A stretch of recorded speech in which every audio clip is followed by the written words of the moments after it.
বাঙালি জাতি হিসেবে আমরা লজ্জিত। আবারও প্রমাণ করলাম আমরা অমানুষের দল। বিমান বাহিনীর একটি প্রশিক্ষণ বিমান বিধ্বস্ত হয়েছে, সেখান থেকেই আসলে আমার কিছু কথা। আমার নজরে কিছু জিনিস দেখেছি, সেই জিনিসগুলো দেখার পরে কথা না বলে আর থাকতে পারছি না। সর্বপ্রথম হচ্ছে সাংবাদিক বন্ধুগণ, আপনারা আপনাদের সাংবাদিকতার দায়িত্ব পালন করতে গিয়ে এত বড় দায়িত্ব পালন করে ফেলছেন, যেটা আসলে বেশি হয়ে যাচ্ছে। আপনারা ভাইরাল হওয়ার জন্য, আপনাদের ভিডিও ভালো করার জন্য আপনারা অনেক ভিডিও বানাচ্ছেন।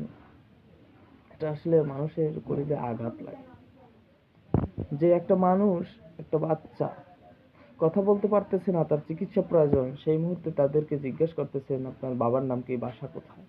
আরে ভাই, আগে চিকিৎসাটা পুরো করুন, তারপর সুস্থ হোক, তারপরে আপনি তার কাছে জিজ্ঞেস করেন,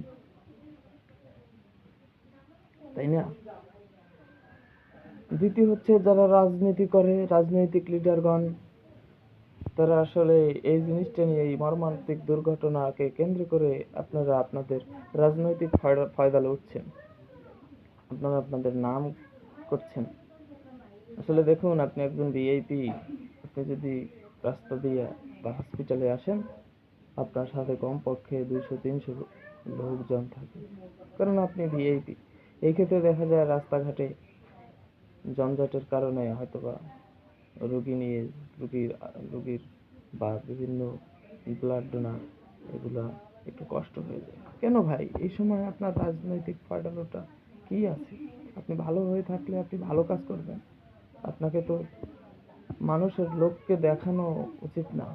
আপনি দেখতে যান, আপনি একদিন পরে যান, 2 দিন পরে যান, তাহলেই তো হয়ে গেছে।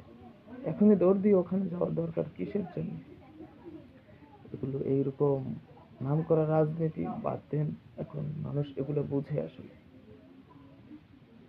তৃতীয় নাম্বার সেটি হচ্ছে যারা রিক্সা চালক। 10 টাকার ভাড়া আপনি 50 টাকা করে নিচ্ছেন, 50 টাকার ভাড়া আপনি 500 টাকা করে নিচ্ছেন।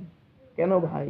আপনি রিক্সা চালান, ঠিক আছে, আপনি আজকে একদিন চান্স পেয়ে আপনি আপনার জায়গা থেকে ভাড়া বেশি নিচ্ছেন, মানুষের সাথে জুলুম করছেন।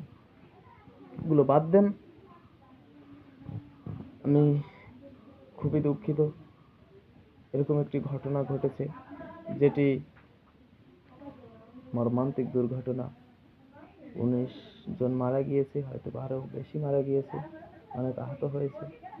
যারা মারা গিয়েছে তাদের পরিবারকে আল্লাহ রাব্বুল আলামিন ধৈর্য ধরার তৌফিক দান করুন, এবং যারা এখনো বেঁচে আছে আল্লাহ তাদেরকে শেফা দান করুক, এবং যারা বেঁচে আছে, যারা একদম সুস্থ আছে, তাদেরকেও আল্লাহ রহমত করুক।